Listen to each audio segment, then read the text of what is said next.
Selamat datang lagi di Deep Dive kita.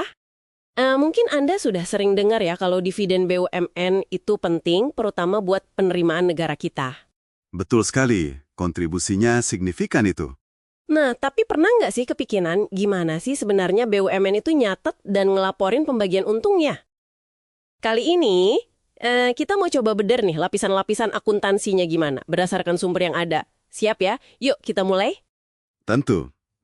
Nah, untuk ngerti gimananya, kita memang perlu lihat aturan mainnya ya. Intinya sih ada di Standar Akuntansi Keuangan, PSAK itu. PSAK itu mendefinisikan dividen ya sebagai distribusi laba ke pemegang saham. Biasanya sih diputusin pas RUPS, Rapat Umum Pemegang Saham.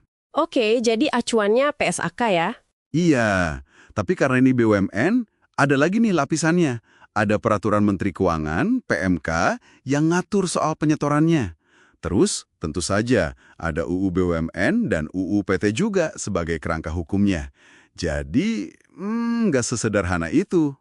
Wah, iya juga ya, berlapis-lapis aturannya. Oke, jadi ini bukan sekedar bagi-bagi untung biasa ya. Terus, apa semua bagi untung ini sama aja atau ada jenis-jenisnya? Saya dengar ada beberapa macam. Betul sekali. Dan cara catatnya itu bisa beda-beda loh. Yang paling umum ya jelas dividen tunai. Ini simpel, langsung mengurangi kas perusahaan dan saldo laba atau laba ditahannya. Oke, dividen tunai, potong kas. Yang lain? Terus ada dividen properti. Ini unik nih. Jadi BUMN-nya bagiin aset tapi bukan kas. Misalnya saham perusahaan lain yang dia punya, atau mungkin obligasi. Oh, jadi bentuknya aset lain ya? Gimana tuh nyatetnya? Nah, ini pencatatannya agak khusus. Kita ngacunya ke ISAK 117, Interpretasi Standar Akuntansi Keuangan. Intinya, aset non-kas itu harus dinilai pakai nilai wajarnya. Nilai wajar. Pas kapan itu dinilainya? Pas tanggal pengumuman dividennya. Jadi bukan pas dibagiinnya, tapi pas diumumkan. Menarik, jadi pakai nilai wajar ya, bukan nilai buku asetnya. Oke. Terus kalau dividen saham, yang BUMN bagiin saham tambahan ke pemegang sahamnya. Nah, ini juga beda lagi. Dividen saham ini unik karena dia nggak ngurangin kas sama sekali. Yang terjadi itu, sebagian saldo laba dipindahin, dikapitalisasi jadi modal saham. Oh, jadi cuma mindahin dari pos laba ke pos modal ya? Nggak ada aset keluar? Betul. Tapi di sini ada detail penting nih. Perlakuan akuntansinya itu beda tergantung ukurannya. Ada dividen saham kecil, biasanya sih kalau jumlahnya di bawah, katakanlah 20 atau 25% dari saham yang beredar. Oke, dividen saham kecil. Itu gimana catatnya? Nah, yang kecil ini dicatat sebesar nilai wajar saham yang dibagikan. Logikanya, pembagian segitu dianggap sebagai distribusi nilai real ke pemegang saham. Wah, jadi ukurannya ngaruh banget ya ke cara catat. Kalau besar gimana? Di atas 20-25% itu? Kalau dividen saham besar, pencatatannya itu hanya sebesar nilai nominal sahamnya, bukan nilai wajar. Loh, kok beda? Kenapa gitu? Logikanya, kalau pembagian sahamnya udah sebesar itu, substansinya dianggap lebih mirip stock split atau pemecahan saham. Tujuannya lebih ke arah mempengaruhi harga pasar per lembar saham, bukan distribusi nilai real sebesar nilai wajarnya ke pemegang saham. Oke, paham bedanya. Jadi ada pertimbangan substansi di belakangnya ya? Betul. Oh ya, satu lagi. Ada dividen likuidasi. Tapi ini esensinya bukan bagi laba ya. Ini lebih ke pengembalian modal ke pemegang saham. Jadi beda konsep. Sip. Jadi ada tunai, properti, saham kecil dan besar, sama likuidasi. Jelas beda-bedanya. Nah, tapi kan disebut tanggal pengumuman itu penting. Kapan sih BUMN itu secara akuntansi ngakuin utang dividennya? Ada dua tanggal kunci yang perlu diingat. Pertama yaitu tadi, tanggal pengumuman atau declaration date. Pas saat itulah BUMN secara hukum punya kewajiban buat bayar dividen. Oke, pas diumumkan langsung jadi utang ya? Iya, di tanggal ini akuntansinya itu biasanya mendebit saldo laba, terus mengkredit akun utang dividen. Kewajibannya muncul di situ. Paham. Terus tanggal kedua? Tanggal kedua itu tanggal pembayaran atau payment date. Ya, ini pas utangnya dilunasin. Kalau dividen tunai, ya kasnya keluar. Kalau dividen properti, asetnya diserahkan. Jurnalnya ya tinggal balik, utang dividen sama kas atau aset terkait. sip. Tadi sempat disinggung soal pemecahan saham atau stock split. Ini kan sering juga ya kita dengar. Apa sih bedanya sama dividen saham tadi? Kayak mirip tapi nggak sama ya? Betul, sering ketuker memang. Tapi secara konsep, beda banget. Stock split, baik yang split up, jadi jumlah lembar sahamnya nambah tapi nilai nominal per lembarnya turun. Iya, atau yang reverse split ya, yang jumlah lembarnya dikurangin, nilai nominalnya naik. Nah, itu dia. Keduanya itu sama sekali nggak mengubah total nilai modal di setor perusahaan. Nggak ada laba yang dibagikan, nggak ada aset yang keluar dari perusahaan. Terus gimana nyatetnya kalau nggak ada transaksi nilai? Justru itu. Karena nggak ada perubahan nilai ekuitas secara total, nggak ada jurnal akuntansi debit kredit yang perlu dibuat. Cukup dicatat dalam bentuk catatan memorandum aja di pembukuan. Oh, cuma memo aja ya? Tujuan stock split itu murni biasanya buat mempengaruhi likuiditas saham di pasar. Misalnya biar harga per lembarnya lebih terjangkau gitu. Jelas banget bedanya sekarang. Makasih. Satu lagi nih, soal struktur modal BUMN. Kan bisa juga punya saham preferen ya, nggak cuma saham biasa. Betul, bisa. Nah, kalau ada saham preferen, apa dampaknya ke pembagian dividen? Ada perlakuan khusus gitu?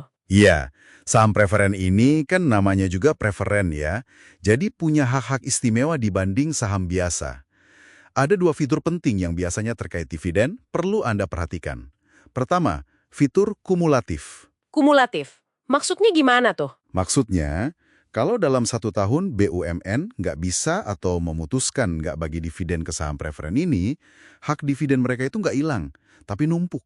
Jadi tunggakan, istilahnya dividen in arrears. Oh, jadi kayak utang dividen yang belum dibayar gitu ya? Mirip, tapi ini lebih ke hak. Nah, tunggakan ini harus dilunasi dulu di tahun-tahun berikutnya, sebelum pemegang saham biasa bisa dapat jatah dividen. Jadi mereka didahulukan. Wah, oke. Itu pasti ngaruh ke alokasi ya. Terus fitur kedua? Fitur kedua itu partisipatif. Ini artinya selain dapat jatah dividen tetapnya, pemegang saham preferen ini bisa ikut berpartisipasi, dapat bagian tambahan dividen lagi. Biasanya sih setelah pemegang saham biasa dapat dividen sampai tarif tertentu. Ikut nambah lagi gitu ya? Iya, jadi bisa dapat lebih dari tarif normalnya. Nah, fitur kumulatif dan partisipatif ini pasti bikin perhitungan alokasi total dividen yang dibagikan jadi lebih kompleks. Harus teliti nyatetnya. Kebayang sih rumitnya ngitung alokasinya. Oke. Nah, semua transaksi dividen ini, stock split, saham preferen, ujung-ujungnya kan pasti dilaporkan di laporan keuangan ya. Di bagian mana aja sih kita bisa lihat jejak-jejaknya? Tentu, semua tercermin di sana. Pertama, di laporan posisi keuangan, atau dulu kita kenalnya neraca ya, di bagian ekuitas. Itu jelas kelihatan. Ada pos modal saham, baik biasa maupun preferen. Ada agio saham, kalau ada setoran modal di atas nilai nominal. Terus, mungkin juga ada saham trisuri. Itu loh, saham perusahaan yang dibeli kembali. Nah, ini disajikannya sebagai pengurang total ekuitas. Oke, di neraca bagian ekuitas. Terus? Nah, dampak langsung dari pembagian dividen itu paling jelas terlihat di laporan perubahan ekuitas. Di situ kan kelihatan tuh saldo laba awal, terus dikurangin dividen yang dibagikan, atau kalau dividen saham, ada reklasifikasi dari saldo laba ke modal saham. Itu akan muncul di laporan arus kas. Masuknya sebagai arus kas keluar dari aktivitas pendanaan atau financing activities. Oke, arus kas pendanaan ya, sip. Nah, untuk detail yang lebih lengkap lagi, itu adanya di catatan atas laporan keuangan atau CALK. Di situ wajib diungkapkan rinciannya. Misalnya, jumlah saham beredar, nilai nominalnya, berapa dividen per saham yang dibagikan, terus kalau ada saham preferen kumulatif, berapa tunggakan dividennya. Semua harus transparan di CALK. Jenisnya yang ternyata macam-macam banget ya cara catatnya, sampai gimana semua itu disajikan di laporan keuangan.